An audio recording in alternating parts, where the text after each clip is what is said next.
Welcome back, folks, to another episode of Business from the Bass Boat Podcast on the Serious Angler Network, presented by Rec Lending here in 2024. We are at the cusp of tournament season starting all across the country, and we're seeing it play out. So far, we haven't had an Elite Series event, but we've had, obviously, different Major League Fishing events. We've got currently going on in front of me as we're recording this. I've got the live going for the Invitationals. And of course, the Opens now on the final day having live coverage in PFL. We've been seeing a lot, and it just has me kind of thinking, and I'm sure this is on the top of a lot of people's minds, and just thinking how we kind of work through this in the industry. But just the entertainment in fishing and making this something that is viable as an entertainment and a learning source. That's how I utilize watching live fishing anyway. I think education first, because I'm a tournament angler. I learn from these guys. And then number two is the entertainment side of things. So without further ado, we had some technology difficulties, which that definitely happens. And in the interim, we've kind of are going with a show here with our boys, with the Serious Angler crew, doing a breakdown, kind of giving our take on what we've seen so far in live fishing in 2024. We've all been watching this stuff and give a breakdown with the group. So without further ado, let's bring our boys in, Andy and Bailey. What's going on, fellas? Waiting for it to warm. Waiting for it to warm. Yes, I needed to get warm. I'm missing my boat at the moment. And Bailey's lucky he's got the kayak, so he can kind of go out and fish if he wants to now, or if he has time. But I think you're getting ready to leave to go south, so you're lucky. And it's going to get cold here again in Western New York, so I can't wait. Hey, buddy, you got a truck too? You can go south? I know, but I got to get the boat ready first, and too many steelhead trips. So I'm stuck. Too many steelhead trips. Oh boy. Well, that sounds like a bunch of fun. These guys, as I'm learning in Idaho, my goodness, the amount of steelhead guys is crazy. Every river I go by, like we have real rivers like you guys do. We didn't have real rivers in Colorado, but this is a place where there's actual rivers. Are you really close to the Snake? Yeah. That's the big one. That's right. There's the Snake, and then there's all these tributaries off of that are just all these guys like from Montana and all over just come down here and they're chasing steelhead around. So it's interesting to see and learn about. It's definitely a cool thing to see these giant fish come out of these, sometimes smaller sections of river. Mm-hmm. But boys, yeah. So Andy's busy steelhead fishing, waiting to get the boat out. I get that. I've been procrastinating doing some boat work here lately, and need to, because as I found out, some of these places stay open in the winter, and I've been able to sneak out and go chase some big fish this winter. But Bailey, you're preparing for a big derby down south. Tell us what you got going. Yeah, so we're Friday-ish. I'm gonna make a 10 or so hour trek down. I'm tentatively right now gonna go see the Hobie Eyewear crew and hang out with them for a little bit. Hopefully that'll stay as planned, but gonna go down there, and next weekend gonna go meet up with our boy Justin Largent, who's the host of Kayak Fishing Weekly on our network, and we have the first Bassmaster kayak event of the year down at Lake Murray, which for a few years now has been kind of on the bucket list of wanting to go and fish it. And I think people really saw it show out as of recent, when Bassmaster went down there, was it last year? And just one of them kickstarting the year off. I always love, traveling, getting out of New York and experience new fisheries and things like that. More just from I think us as anglers, we all love the idea of a new body of water to us, like new to us, not just, and I mean, Murray's obviously gets a lot of pressure, but just a new landscape, a new environment to go and explore. So I'm just pumped from that fact. And then afterwards, after that event, I get to go down and see my parents in Florida. So I'm going to go do a little saltwater fishing and some bass fishing in Florida as well. But yeah, I always look forward to these trips and getting on the road. I love road trips, as I'm sure Deakin, I know you're a road warrior as well. So it's that time of year. Let's kick it off. Yeah, let's throw some miles down. I'm with you. And dude, you make a great point on how anglers want to explore new areas. I don't know what that is. I do the same thing with hunting. I do the same thing. Like I think it is an instinctual thing in humans to like want to explore that new stuff. Like if I can go find a new, like you're saying, like bucket list tournament lake where you've seen stuff where you're like, man, I want to go see that for myself. I want to go see this place for myself. Or it could be a off the way, hidden kind of hidey hole lake or something. Like we have that innate, like it's like you live in a place, for instance, that has incredible bass fishing, but you're like, I want to go there because that's just it's crazy to me how we have that. It's got to be something instinctual, I feel like, you know. It's the unknown to us, right? We could watch an event every week on a body of water, but unless we're actually there and doing it, like it's not the same. Whereas like it's this unknown and natural human curiosity that we have to go and try something new. And it's that honestly, I think that's just most anglers what we live for the most part. Mhm. There's always that, it might not be a better lake. It could be known for being small, but just for the fact that it's like, say it's out in the middle of nowhere. It's just some sort of adventure that just kind of Right. draws us to it. And that's exactly what I'm all in on. I feel like uh the more years I'm fishing, especially now in current day fishing, what the industry looks like, I'm just more drawn to the adventure and exploration fact than anything else. So, Dude, yeah, and that's an interesting point too. I feel like that's what you're seeing, and you've seen that. Like, I feel like the going on the YouTube, or even prior to YouTube, these shows, like the fishing shows, and then same with the hunting shows that I have always been drawn to, and I think people are drawn to, are those like, oh, we're gonna go down this 2-track that's a pain in the butt of a drive to get a boat on this and then go put this boat on this lake in the middle of the UP or something, right? And it's loaded. Those kinds mhm. of like adventures to get there, like that to me is you're right. Like people are drawn to that. And especially if there was like no tournament fishing at all, I feel like that's what I would be doing exclusively. Like I'm doing more of that now than I ever have, but I would be doing that like exclusively. Like that's what I would be going and trying and finding these places that are out of the way and these types of things just because of the adventure aspect. Yeah, man. People, I think humans in general just yearn for something new. Like it's whether that's a new setting, it's a new car, it's a new house. It's just when you do something the same way over and over and over again, I don't want to say that it gets old or boring, but to an extent you're used to it. And that's not a Right. bad thing. But It becomes people like, stagnant, I think is the word you're looking for. yeah, more or less. It's just the fact that like you want to experience something that's new to you, new memories. It's whether that's learning something new or just simply just experiencing it, which I think that's going to come full circle in what we're talking about today.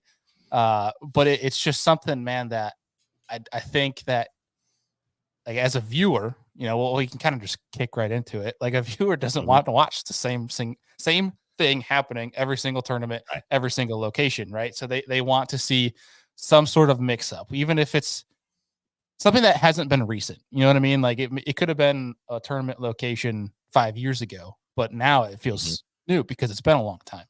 Where like there's Right. times too where like I'm trying to think of an example of this, but there's like we'll call it I'll take a hoodie. Okay. So I have a hoodie that I'm given for Christmas one year, and say I don't get too fat and it still fits me a couple years down the road. But then I forget about that hoodie and I, have this stash of laundry or whatever in the closet. And 3 years later, I haven't seen it. And I finally find this hoodie. It's like, oh crap, forgot about this thing. Like it's refreshing. It's somewhat, bring it back up. You haven't seen it in a while. I think people are just looking for something fresh. You know what I mean? And that's a lot of what we're chasing nowadays. But I don't want to get too far ahead and long winded in No, that conversation. But no, I think you're dead on. I mean, so really the premise of this show is to kind of like, okay, we've started this tournament series. I mean, sorry, we have not started a tournament series. The tournament season has started in 2024. We've all been watching live footage. We had last weekend the absolute already just out the gates. We've got 3 tournaments going on. The NPFL is happening. The BPT is happening, as well as the final day of the Open is happening live. All 3 on the same day. So I like on this last weekend, I compared and was like, okay, I'm going to look at some of this footage. And granted, it's the time of year where you really see forward facing sonar play more than anything, just because it's, winter to early spring where those fish are grouped up out deep across the country. But then you see like a Florida in the open going on. And it's like, to me, I found myself having a hard time tuning into certain things and not into certain things. And that's what I wanted to kind of break down and say, okay, like as a sport, like there's no doubt people don't like it's hard to watch someone not talking through something and just staring down at their screen doing the same types of things.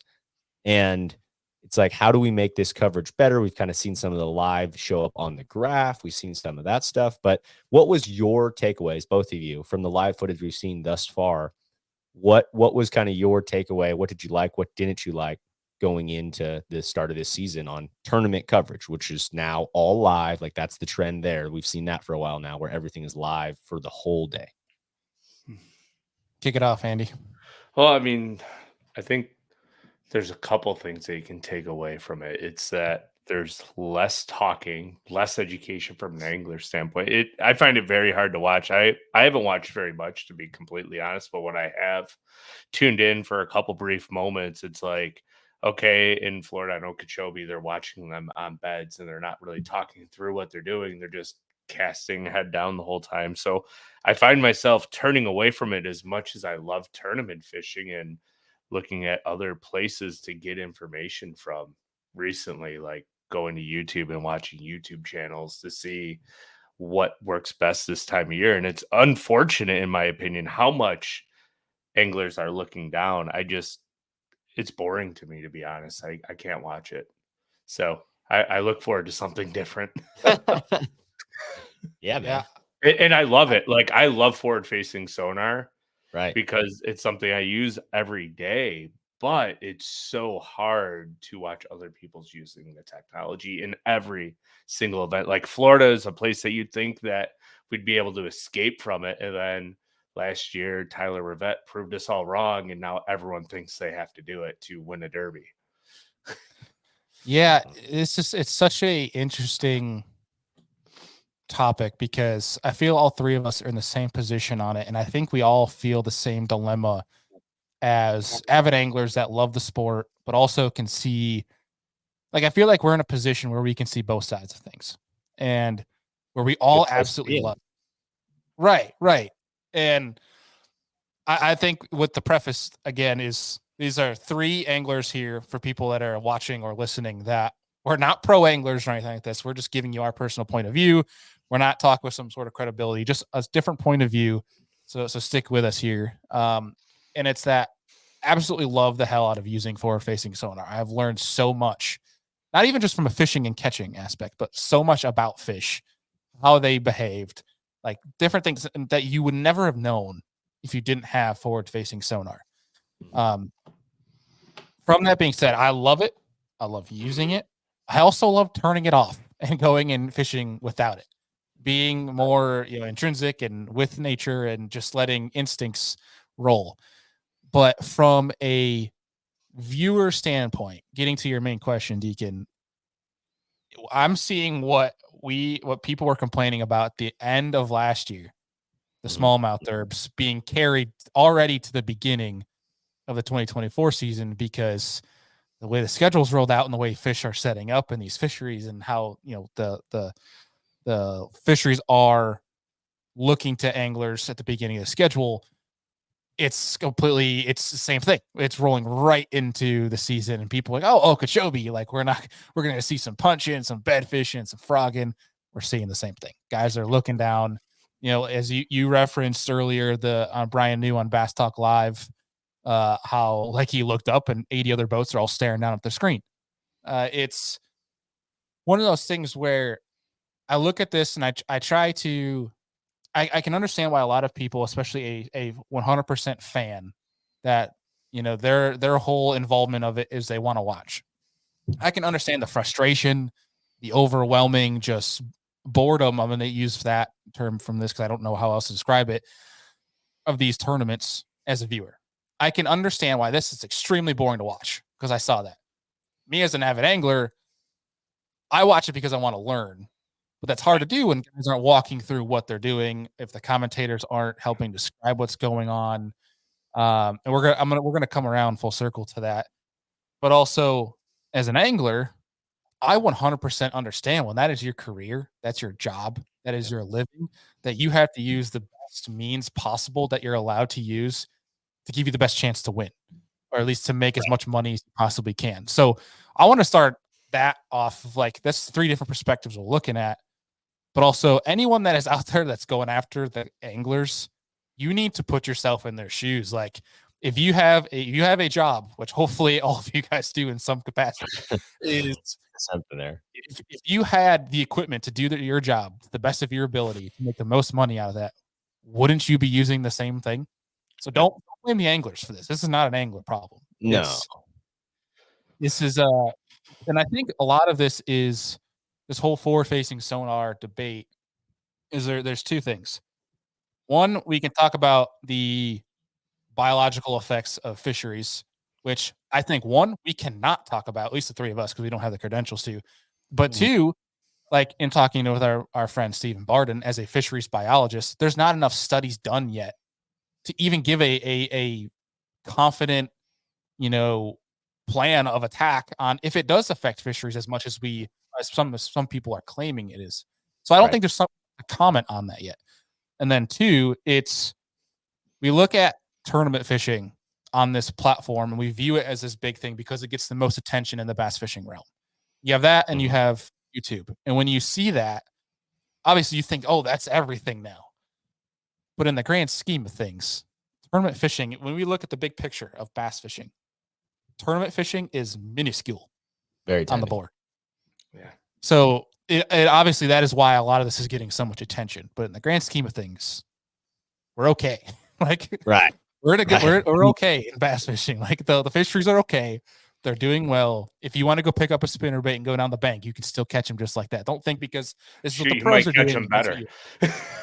Yeah, there's how you might. Yeah. That's like yeah. So I think you're right. I think you could do the amount of content you could produce around this, and it has been produced around this, is ridiculous. But I'm okay with like I think people are like, man, people need to stop talking about forward-facing sonar. It's like, yes, but this is also a seismic shift. Like this is, and I don't know, like that is like it is a giant shift in the way we fish that hasn't like that. We haven't seen like when the Alabama rig came out, when the side scan came out. Yes, those were huge differences. This is bigger than all of that, in my opinion. Right? Like I think to your point on the regulations of fishery side, that is a completely separate debate than what we're talking about here. But I want to touch on one thing there because this is the 21st century. Everything is advancing extremely well technology wise. And I want to relate this to the hunting side of things because I think it's a great play. Like right now, the long range rifle world is exploding. Like it has been exploding, but like you can take rifles right now and do incredible things with them where you never could in the past, right? Bows. You're starting to see tech involved in archery stuff that is ridiculous. Guys comfortably shooting 100 yards, right? Like stuff that you just have never seen from like the aspect of how we're harvesting these animals. Think about your mapping. The technology with mapping in hunting stuff is absurd right now. Like you can dial in so much at home and do all this stuff. And so like that is not going to change regardless of this is fishing, hunting, whatever else. It's how you manage the resource. And so like the approach in the hunting world is like, yeah, this technology is getting so advanced that it's like, okay, it becomes an ethical debate on what's the ethics here. Can is it are you as a hunter comfortable shooting an animal 1,000 yards away that doesn't have any idea that you're there, blah, blah, blah, this. And then also, are we making a clean kill shot if that is the case? Anyways, from a long range rifle perspective, like there's nothing in states that have regulated any of this yet. But at the same time, as a biologist standpoint, there's still, if the unit has 100 elk tags given to it, there's still 100 elk tags going to that unit, whether they are killed with a rifle that can shoot this far or a rifle that can shoot this far. So a regulation standpoint, to me, with forward-facing sonar in that same debate, it's like, okay, if you can, especially like think about your crappie, your perch, like those species to me are incredibly fun to fish for forward-facing sonar. And those species are very targetable with that. Like they are grouped up, they show up really well, they're suspended in water columns. Like that to me is like, okay, I can see the argument of that this is a potential threat to these fisheries. But forward-facing sonar is becoming more mainstream. More and more people will utilize it as we go forward. But the vast majority, don't, on these places. Like you look around, like there's guys that don't have it or don't have anything, related to it.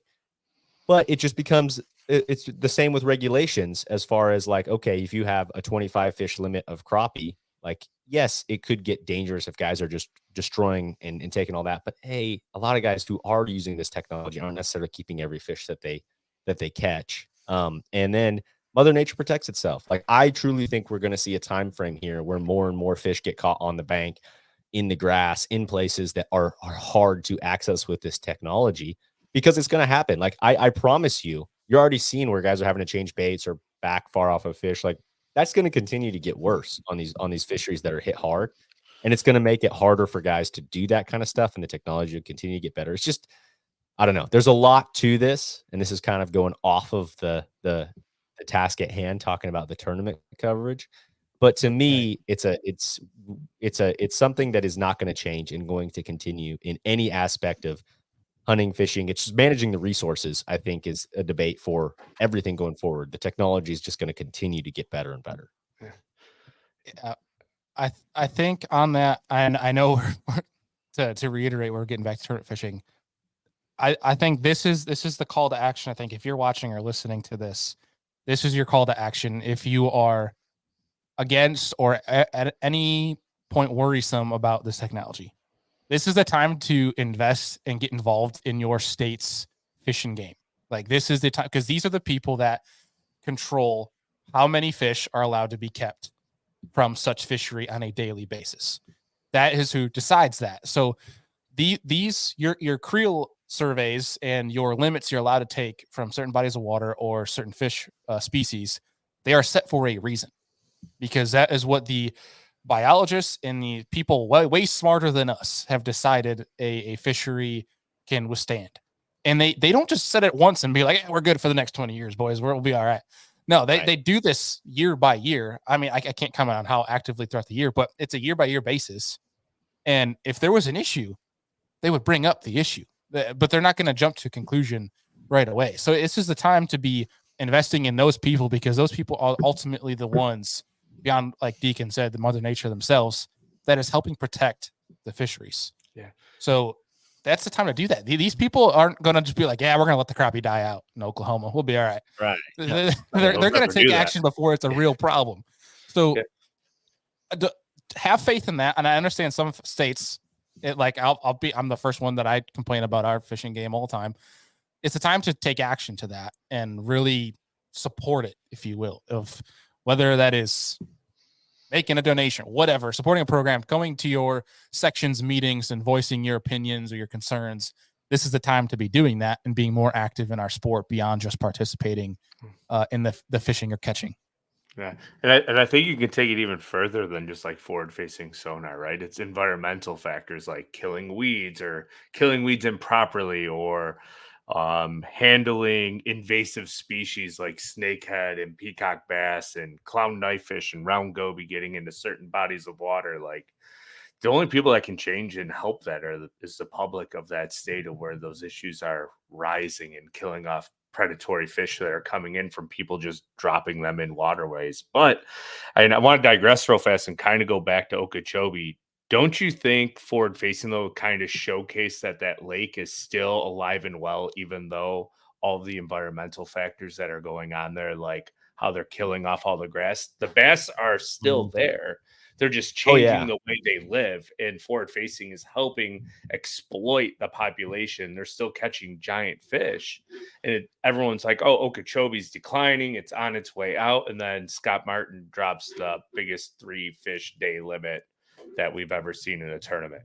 Like, I'm gonna Yeah. honestly, looking at the content and the live from that tournament and talking with some of the guys that fished it, I'm gonna still think that the Okeechobee's hurting, man. Like, look at the pictures of some of these guys. 80 boats in a yeah, but less it's than kind a. of always been that way, right? In certain areas of the lake, it was Not just really though. protected from grass. And Well, okay. all weed Here, plumes, you wouldn't see half of them. yeah. I mean, and Andy, like you said, you didn't tune into too much of the coverage on that, but Scott made a really good.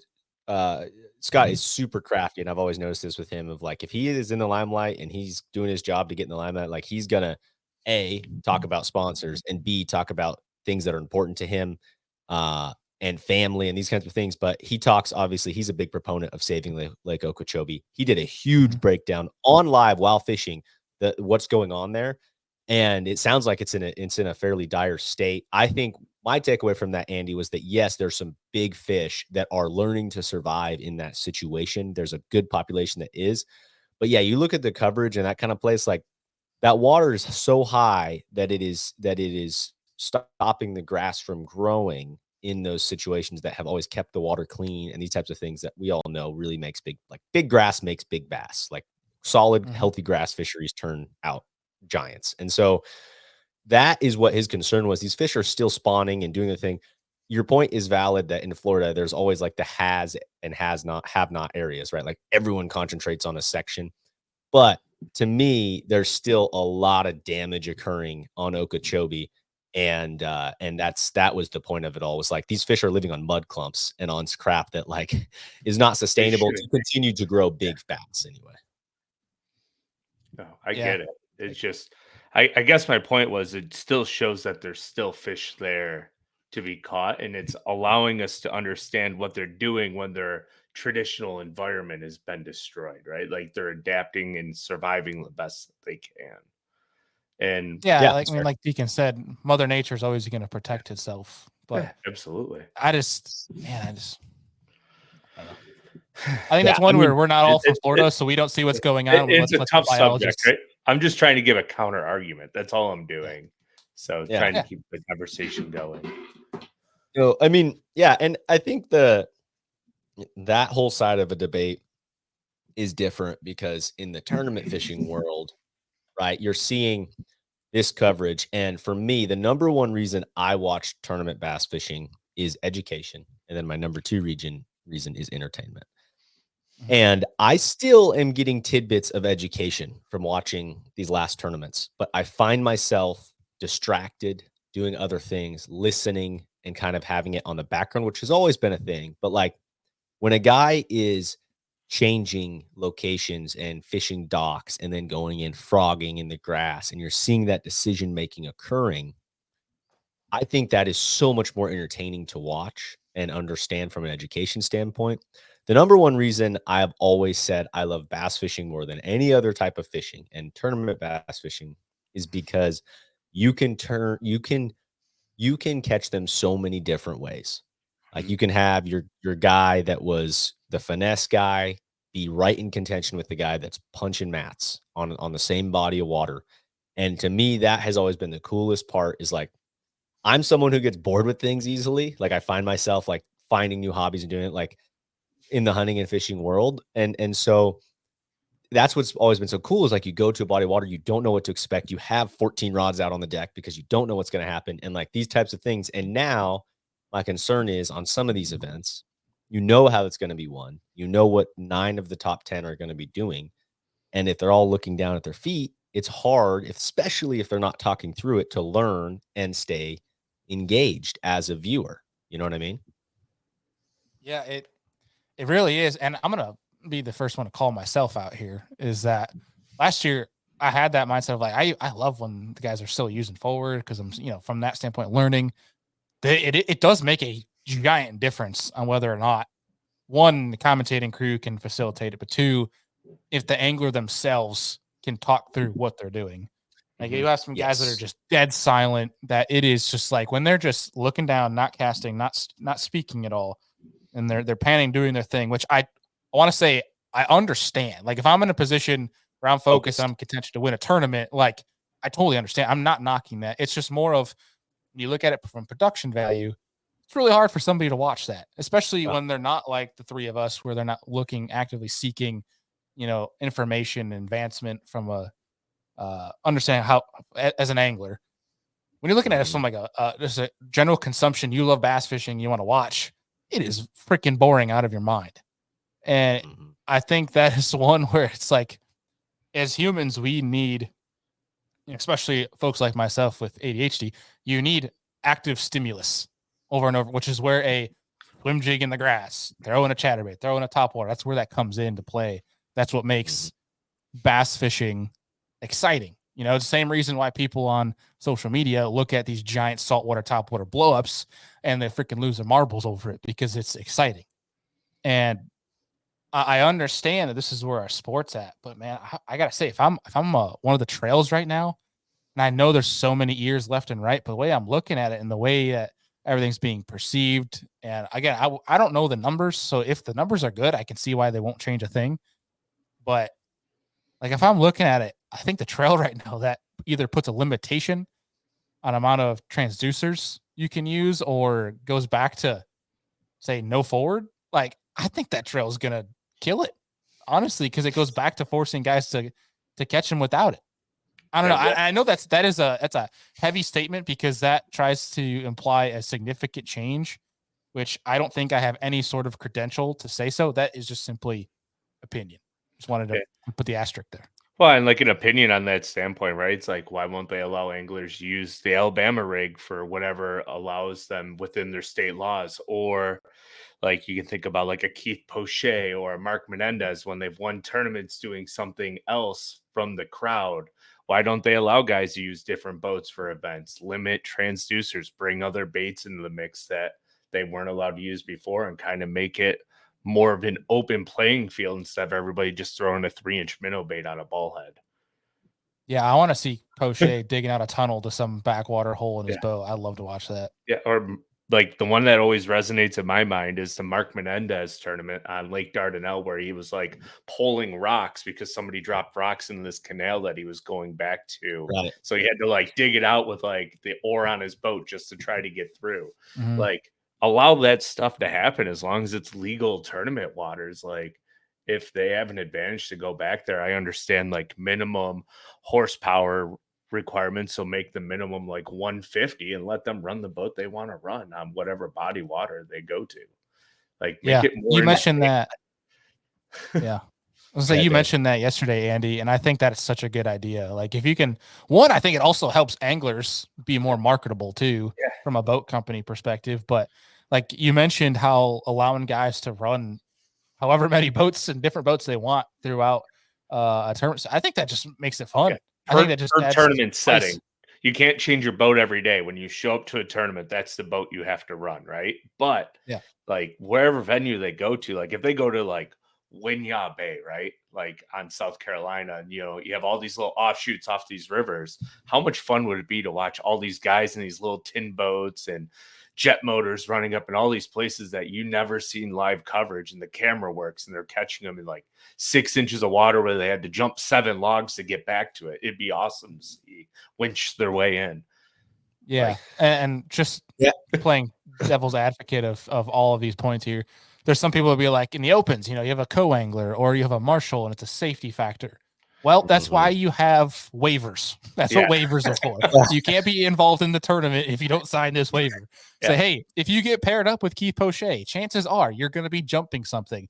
Sign here if you're okay with that. And you know what? And most bass fishermen or fishermen in general are crazy enough that they're going to be like, yeah, man, let's freaking do it. Let's go jump that rock wall. Let's have some fun. Like, it's like being an NFL player and just understanding that there's inherent risk that you're going to get a concussion. You're going to get hurt. Okay, it's but this is not the NFL. Like, I'm with your guys' points here, but like I think the boat debate to me is two things. A, it's it's trying, and this is a tough one because you could argue the same way with electronics right now. That's why, in my opinion, we will see a regulation going forward. I don't know what it's going to be, but I think we're going to start to see some cutbacks here.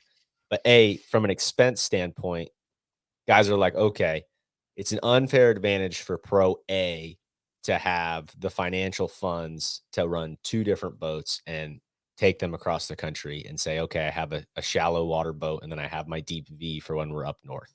It's like, okay, I kind of see that aspect of things of saying, like, if you're a young rookie and you're 23 years old trying to make it and you don't have the financial backing, and some guy who's been in the career since, whatever, and he's 55 years old and he's doing it all, and he's got four boats and he can pick whatever he wants whenever he wants. Like, there's always going to be those advantages and disadvantages. But at some point, like in every sport, there's some kind of regulation. Like, look at baseball, right? Like the metal bats, like from pros to college and stuff. Like those kinds of things, to me, are in place for a reason. And I get the debate with all this stuff, and I see the electronic stuff. I think it makes it hard for me to make an opinion on getting rid of electronics because I love fishing with forward facing sonar, and it would annoy me if I couldn't utilize that in my own tournament fishing. Like, I would like to do one-off events without it. I would love, like, to see more one-off, like, frogging events, right? And more stuff like that. That stuff sells the crap out of media. It's what the biggest replays are on social media. It's what we like. Think about in your head. And this is what Todd and I were talking about when we have our show that we'll need to redo at some point. But basically, it's like, what replays in your head from watching Bassmaster, from watching the tour, anything like that. It could be any time in your childhood to now. Like, what scenes do you remember? Like, and I'm curious what you two like. What are like the couple scenes where you're like, oh, this one time, like it plays rent free in my head. Kyle Welcher at Lake Hartwell with a mag draft last day on the Classic, throwing it up and a freaking 4 or 5 pounder smokes it. Like that is badass. I'm just gonna say, like, Right. that you could. I don't want to steal Andy's thunder, but you can roll off so many of these. Oh yeah, Right. I would say the biggest one for me, I think, was the Mississippi River, the one before Atafo won on the spillway, but when everyone was like in the top 10 throwing frogs over vast weed mats. I think it was like 2009, 2010. I think Todd Faircloth may have won that one, and he's like way up in some backwater with his bass boat throwing a frog, and he's catching 18, 19 pounds a day, and every bite was just like absolutely epic. Like the duckweed's blowing out, and he's catching like 70 of them a day. And like, that looks like fun to me. Sign me up. Like every top water bite that's memorable. Like that, there's so many. To me, it's like big fish that are in a unique situation, or like there's drama associated with it. There's a dock involved. There's stuff like that. Like the one that comes to mind is like Fighter on Champlain flipping docks, right? And catching that 6-pounder or whatever it was. Like, that is like like that, those kinds of shots, like way back in the day in Ish Monroe down in South Texas, bed fishing with a giant white tube and like seeing that action play out. Like those types of things. And here's a take that I haven't thought of, that it's like, okay, for instance, when you say Kyle Welcher with a mag draft, and I think that he was pulled that fish from under a dock, right? Like it was going, I think it was a lay down. Dock. Okay, a lay down, a dock, whatever it may be. I think that stuff is visually appealing. And the angler in that situation is utilizing forward-facing sonar, most likely to line up on that. Or, I mean, if it's visual and it's right next to you, and throw a pitch at it. But like, I think about when I'm using forward-facing sonar and I'm looking at a dock, I'm looking under that dock. I want to follow my bait out under that dock and see if a fish is going to follow it out. That is still going to be visually appealing to a fan, because like, it's the scene, right? It's like you see the dock, you see the fish come out of the dock, whatever it may be. Like, that is still visually stimulating in all aspects. And that's the same with all of these bites we're talking about, whether that be a bush, a tree, flipping, punching, any of that.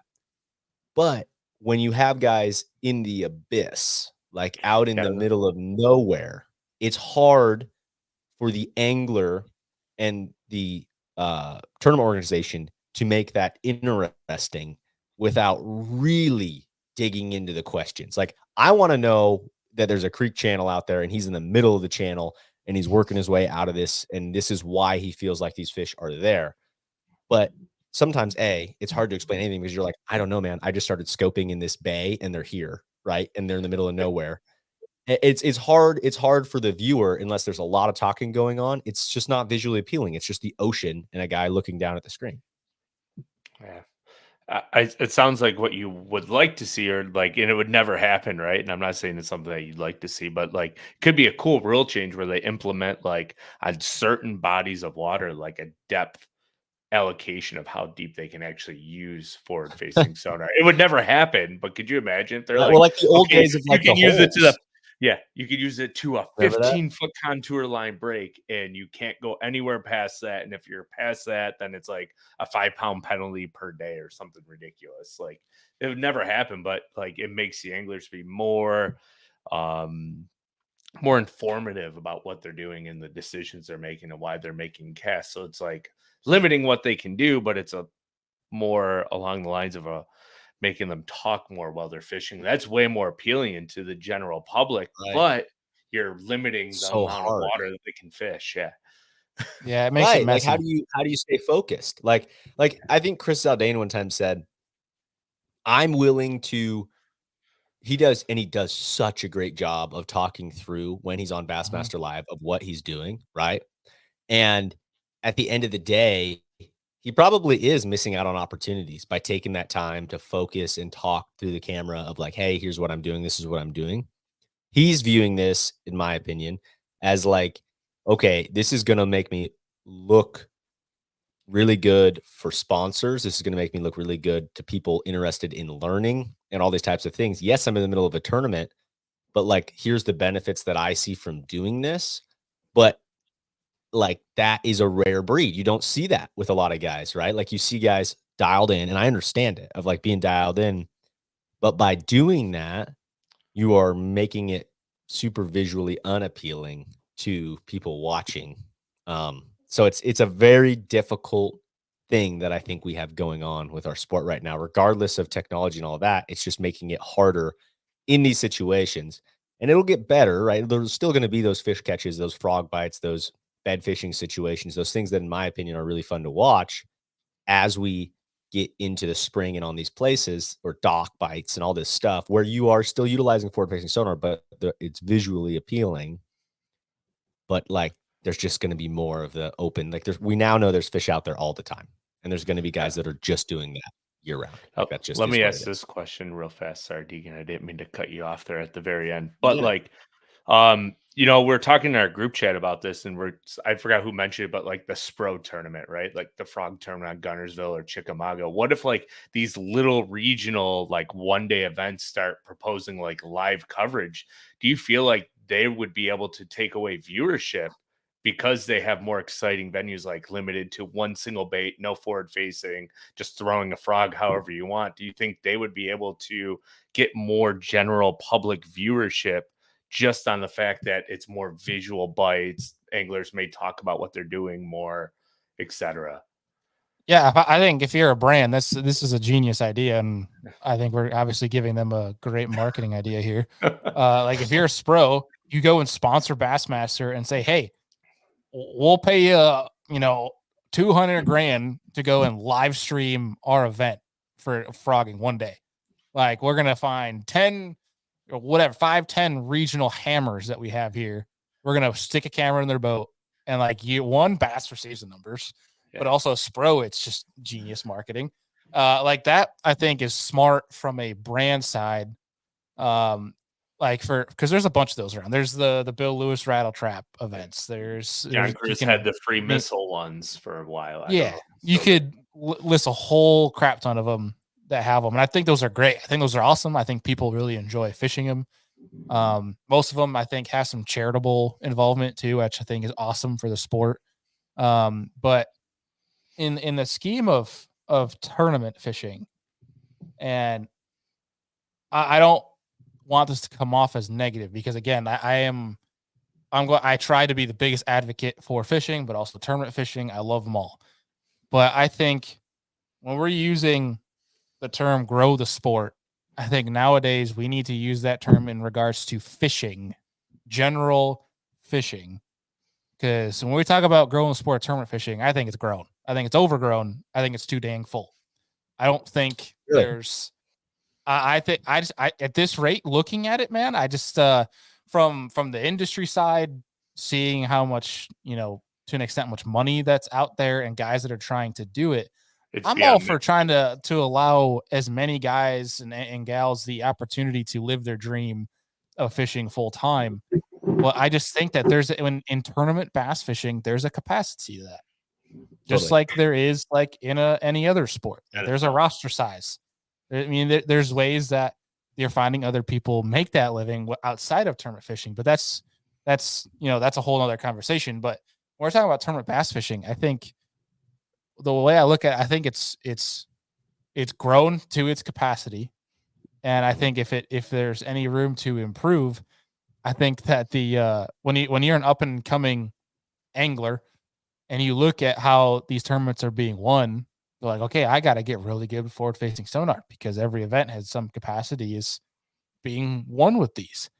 And then it's just generation by generation becomes more and more and more about technology, whereas you lose your general instincts about fishing. And I think that's just going to create an interesting evolution of tournament anglers. And I just want to, while we're getting heated in this, I'm not say heated, but like in depth with this conversation, I want to preface that we're not saying that forward facing sonar is bad. We don't believe it. We love it. We love using it. Think it's great for fishing. It's more, we're talking about a business from a production value standpoint is what we're looking at for live tournament fishing. So let's remind people as we talk about that. But I just think right now it's in a weird crossroads that I think these tournament trails are in, that it's like, it's, if I'm a Bassmaster, I mean, like, again, they might have great growing numbers. And if that's truly the case, if I'm them, I don't blame them for not trying to make any changes, but I'll be interested to see if it continues this throughout the season of more forward facing sonar, that there might have to be a change. Like maybe it's just limiting to one transducer. Like it might not have to be a, I'm never on a bandwagon to ban anything. I hate cancel culture. Yeah. I think it's the dumbest thing that exists. I'm with you. I just think I do believe though there might be a limitation on certain things that we need to have if they want a hybrid of guys being able to use the technology, appeasing the brands out there that are creating such great sonar advancements, but also keeping it entertaining for people. Where I think it was still very entertaining for people when guys only had, when it was, early in the route where only one guy was, running one transducer and he was doing a hybrid of deep and shallow, things like that. I think that was where our tournament fishing from a bass standpoint was at its peak. Yeah, I almost wish we had like the live coverage back in like 2006 through like 2015, right? Like the grand days, like when they figured out ledge fishing. Like, could you imagine the live coverage then before it got so overpopular? Yeah, I mean, that's kind of like, I think it was. Go ahead. Go ahead. I was just gonna say, like, I'm thinking of that Spider-Man meme right now, like where they all just point at each other. Exactly. No, I mean, I think my problem with it is not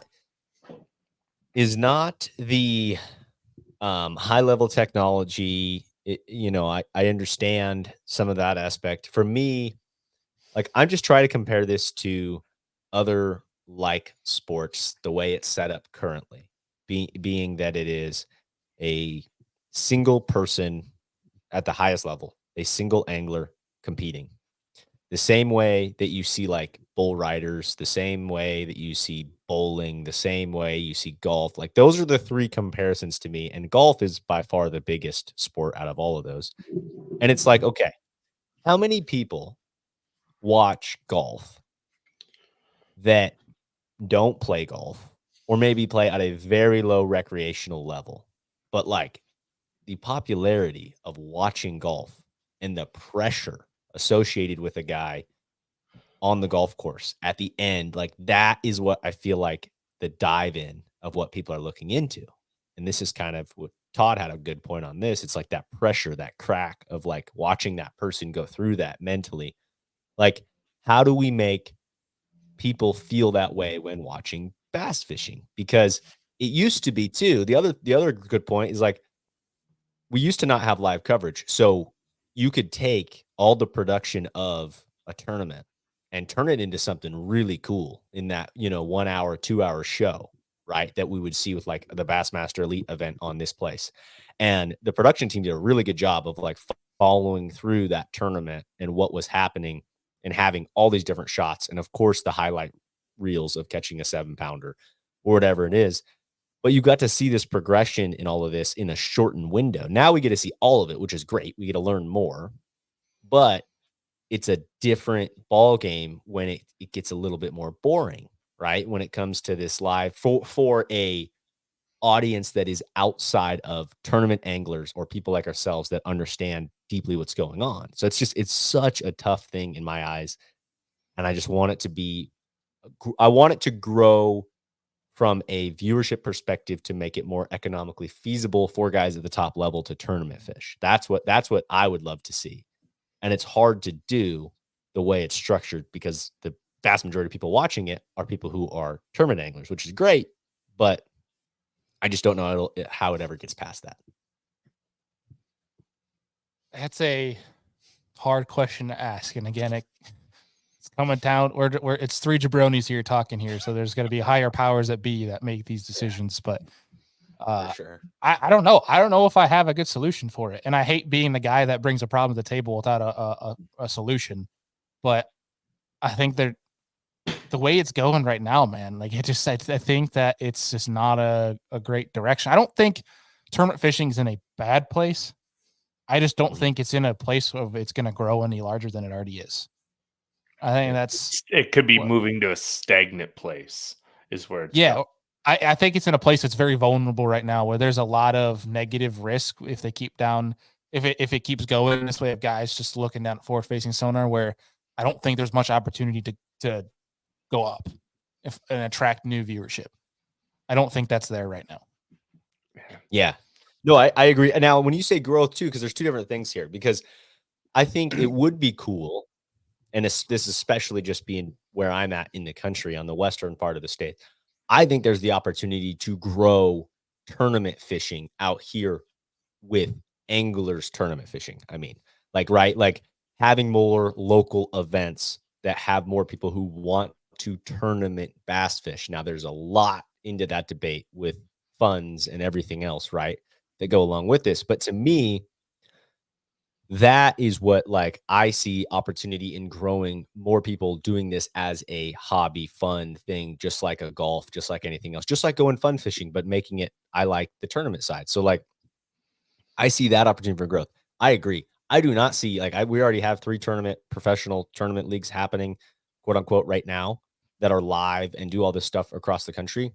As far as viewership goes, they're fighting for I think, like you said, a lessening pool. It seems like, and this is without any knowledge on that, but like there's just less people, I think, interested in that stuff, especially when you have no context. Like if you are talking to somebody that is a very smart person that is, into a type of fishing, but it's not bass fishing, and you turn it on and you're like, yeah, this is what this guy's doing. And like, this, like, that can be very hard for someone who has never looked at forward facing sonar to understand what the heck is going on. Like not even have a clue other than when they hook a fish and reel it in, Yeah. Or if they're throwing a frog, like, yeah, he has his topwater frog. He throws it over there and fish go kaboom. Like it's pretty easy. It's easy to demonstrate.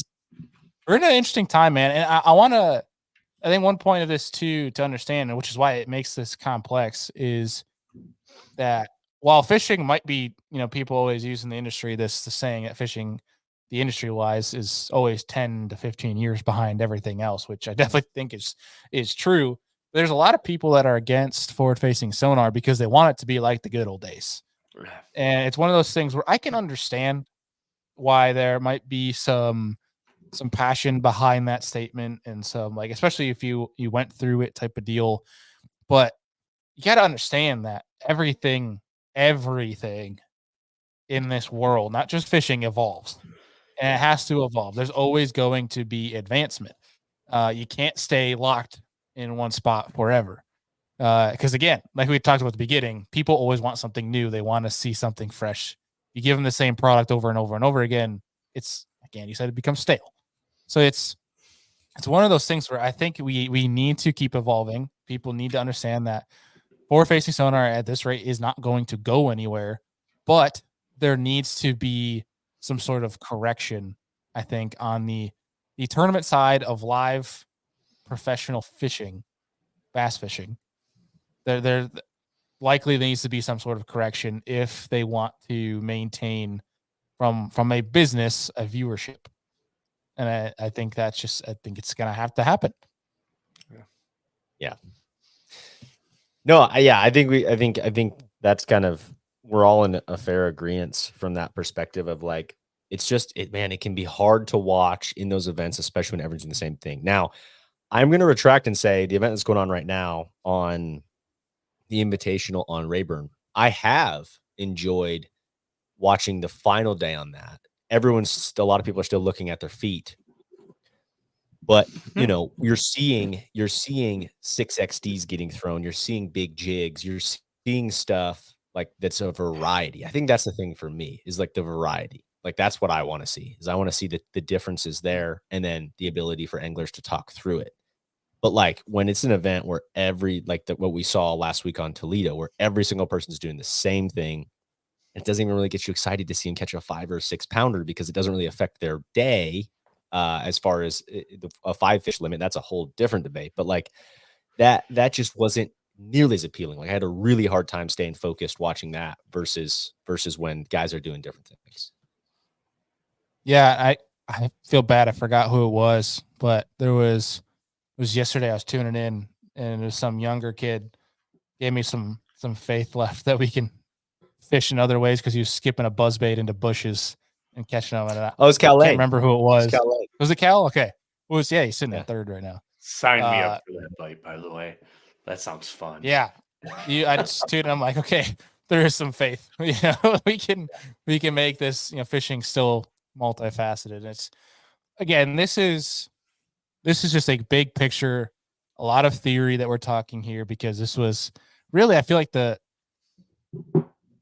I don't think it's as negative as a topic as people are making it out to be. I think that's just social media being social media. Right. But obviously the voices were fairly loud at the end of last year, and they for sure carried into the beginning of this year, and we're going to see it keep going forward as the elites start on fork, especially this time of year. Like, you're going to see people still, they're not going to stop using it to catch them, because again, they're going to use every tool within their means that they're allowed to use to win as much money as they can. So it's, I don't know, this is an interesting one, and it's I think you're finding a lot of more guys are becoming prone to where it's the same to our mindset of, we love forward facing sonar, but I think we need to, we need to figure something out here. Yeah. Well, I think I heard this on some show the other day. It was like, it's so true. And I think we do a really good job of this. And this is a total life topic of things, but it's like, people who are so ingrained in their belief swinging on one side or the other, right? It's our problem with our country politically. It's our problem. And goes back to human nature of like tribal instincts, right? Of like, this is the tribe or whatever. I think it shows a very mature person when you say, hey, my viewpoint has changed on this, right? With forward facing sonar, like, because I'm totally in the same boat. Is like, in the beginning of this, it was like, dude, this is awesome. I was an early-ish adopter, not like some of these guys that really were early adopters, but like watching these guys on live break it down, because there's not everyone was doing it. I was like, yeah, this is sweet. We got to keep this in the sport. Like, and I'm all for keeping it in the sport. But I'm starting to retract my viewpoint on like, okay, I can see how this can hurt from a media view standpoint. And I think that's a healthy thing to do, is to like not hold those issues with like, this is what the only way. It's like, nah, man, your opinion can change. Your viewpoint can change. Like, that's what I think is important about this stuff. And I don't know. You don't see that. Like, that's where I view a lot of the negativity in the fishing world right now, is people who are like, this is the only way. Like, this is the only way, either with it or without. It's like, no, we can come up with like something in the middle here that can be beneficial for end users. Right. And I think the biggest thing on top of that is, it's one thing to be headstrong in your opinion, but if you're not willing to at least evaluate or analyze another point of view that's differing, you're really not part of the solution here. Right. The whole bickering on social media, the people that go in the comments that are like ban forward facing sonar, or just like degrading whoever the angler is when that Ruining angler our out there sport. is literally just doing his job. Like, you're not helping anything. You're just being a menace, and it doesn't help anybody. I've got a solution. NHL rookie contracts arbitration, right? Like the mass general public versus the pro anglers and the organizations. Throw them in a courtroom, let an arbitrator mediate it, and then come up with a common solution and be like, NHL players like, I want $10 million a year for 3 years, and the team's like, no, I'm going to give you $2 million. They come back and get a 3-year deal for $5 million. Let's do that. Throw them in a courtroom and let somebody in the middle that knows nothing about anything and just let them decide. How about that? I will accept your offer and raise you locker boxing instead. Just give them a helmet and gloves and let them decide whoever wins. Whoever wins here, this is the move. Was it like? If anybody doesn't know what locker boxing is, it is something that got banned in youth hockey because let's see if I can age myself real fast. Do you remember Celebrity Deathmatch on like Cartoon Network at night? Oh my god, look it up! It's hilarious. Like it's this. Is it like Rough and Rowdy now? Kind of, but it was like cartoon, like fictional characters, and they'd like wrestle each other to the death at like middle of the night stuff. It's hilarious. And they had awesome commentary. Yeah, like. I just totally dated myself, but yeah, Celebrity Deathmatch. Look it up if you can, and maybe that's what we have to do when you. That's what I think of, like Rock'em Sock'em robots, right? Like just put them in a ring and go. Yeah. Hold on. That's awesome. Let's see if I can find a picture of it. We definitely took an interesting turn with this one. Yes, so it was called Celebrity Deathmatch, and it aired in 1998. And like they would have people like Mariah Carey fight Jim Carrey in the middle of a ring, and then one of them would die. It was hilarious. Yeah, Andy. All right. No, it's just comic. That's good. Like, that's Andy, folks. Yes, that is where my head Andy. goes. My bad. I love it. Here, no. As we start wrapping this thing up, Deacon, real fast, I'd love to pose a question to you guys because I mentioned it a little bit earlier. But do you guys think of the 3 trails that are doing live tournament bass fishing, you think the one that either limits it or say even has no forward facing sonar, do you think they will have a massive spike in viewership? I don't think any of the leagues are those being talked about. No, yeah, it's so tough to say because I think star power, the social media giants, right? Like the guys and the names that you know about are the ones that will always get the viewership following. So like, for instance, let's throw it out there. If Mike Iaconelli was like, I'm going to go fish MPFL because they have no forward facing sonar, he's going to pull a bunch of people to the MPFL to watch him fish without forward facing sonar just because they're fans of Mike Iaconelli. Like, I don't think if banning it will generally raise the viewership, but if they find a way to make the viewership grow, like showing impressive frog blowups on their social media or on YouTube page, and they stream it on YouTube, like I think that's where they're going to see their audience grow instead of just limiting it to their websites or FS1 per se, to where just a limited amount of people can watch it anyways. Yeah. I mean, my take on it is I don't know if there would be to Andy's point, it is about star power, and it's about I think a huge thing is just the overlapping of, we have so many leagues right now. It's hard to when all events are going on with all 3. Like I watch all of them, right? Like, but when events are overlapping, separate their tournament schedules. Right. Like that, I think is a factor when we have all this.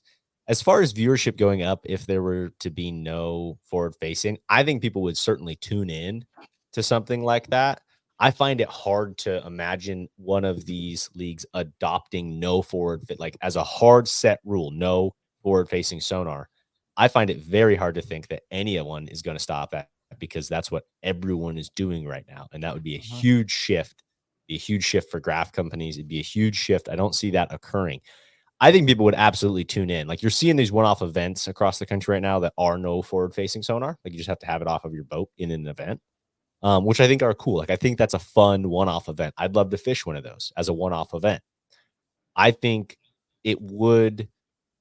viewers would go and watch something like that, but to do an entire series of that, I think one thing we have to remember is tournament viewership relates to people who tournament fish and who fish the most. Like to me, I don't know that. I'm just saying demographically, I think that's what it is, right? Like the people who are watching it are people who tournament fish themselves. And they're going to watch things that they relate to. I think that's why we've seen a struggle with Major League Fishing with Every Fish Counts, because we don't relate to that. Like I'm used to watching and I'm used to fishing in a 5-fish event and going and catching a 7-pounder. Like the whole idea of Cliff Crochet at Toledo Bend catching an 11-pounder that didn't even get shown on anything, right? Like that sucks because of that format style that it's a numbers game rather than that. Like that puts him right in it in a 5-fish derby. My point is everyone is adopting forward-facing sonar. Again, the people higher level fishermen, people who are interested in this game, have forward-facing sonar or are working to get forward-facing sonar. And if you were to limit that at the top end tournament level, I think at this point it would be kind of difficult because you're like, man, everyone's buying and utilizing this stuff on their boats, and now they're taking it off. Like I think it'd be fun to watch. I just feel like again we can't relate to it because it's like, man, I'd be looking at under that dock on forward-facing sonar to see if there's a brush pile on it. Like I don't know. Yeah, I guess like in retrospect too, like this is where MLF does things really cool is like they have the heavy hitters events, right? Like what if an organization came out and said, okay, we're going to have a 3-tournament series of our top 20 anglers from this, and this tournament. And we're going to throw them on 3 lakes that they know nothing about, take all the graphs off and just have like a 3-event special where there's no electronics involved in live streaming. That's where I think MLF dropped the ball big time on those heavy hitter was events. it the cup? No, it was the cup event Yeah. that they would do. They would just I think if they made those live, those would have been huge, man. The ones where they didn't tell them where the hell they were going. Yep. They're like, here's the state. We're giving you a boat. Load your truck up with tackle. Here's where we're going. Yeah, Gave like, them 30 minutes to those are ride so fun to around. Like, watch. those would have been, dude, they were awesome to watch. Can you imagine if those were live? Yeah, like an organic creation of that. And if an organization took it to the next level, made it live, it'd be an insane hit. Like, it's just, and I think now we're just giving these companies ideas, right? Like, for whoever tunes in, now you're going to see it in the next year or two, and we're like, crap, we thought of that.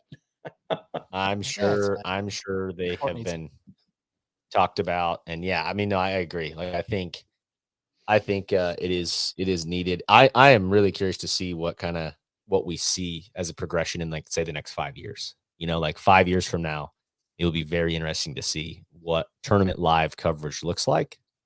And I think they're trying. Like, what I love, the thing I like about having the 3 leagues right now, it breeds competition.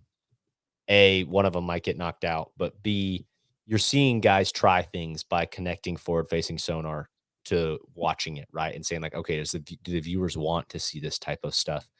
I think all that stuff helps. I think at the end of the day, the anglers, for me personally, if the anglers can talk through stuff, I'll watch anything. Like that's great. But when it's hard to watch through it when they're doing the same thing over and over. And yeah, man, I don't know what the solution is.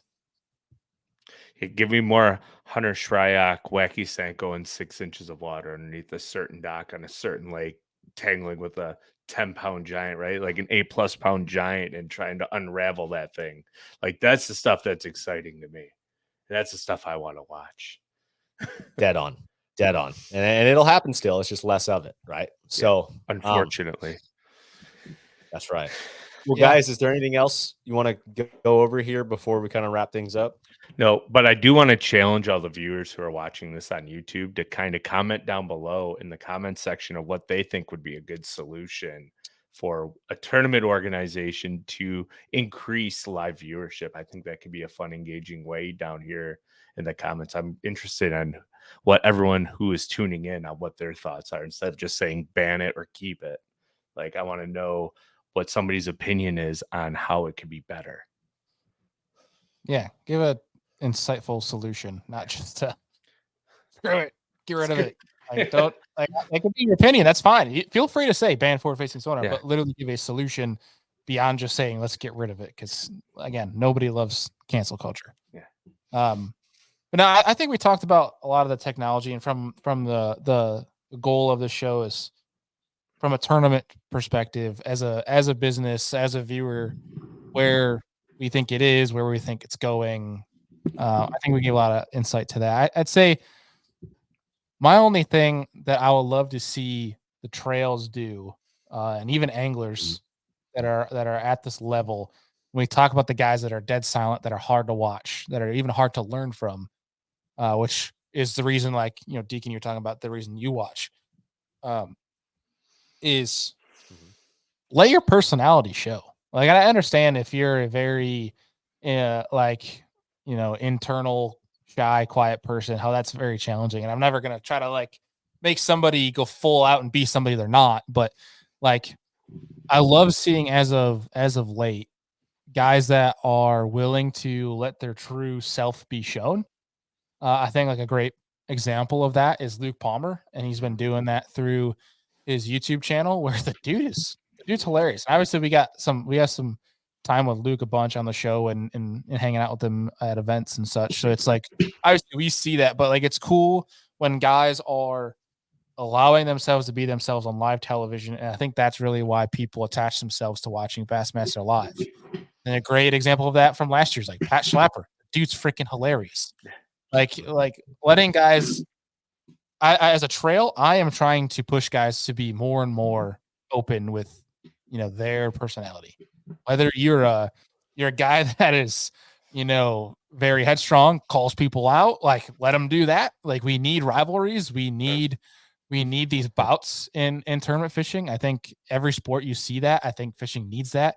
I understand it's the good old boys, which I never think is going to change. But you definitely need we need more of that Skeet Reese versus Kevin Van Dam type of stuff nowadays, where it's we can still be friends with each other, but like, yeah, have a little fun with it. Like talk some crap.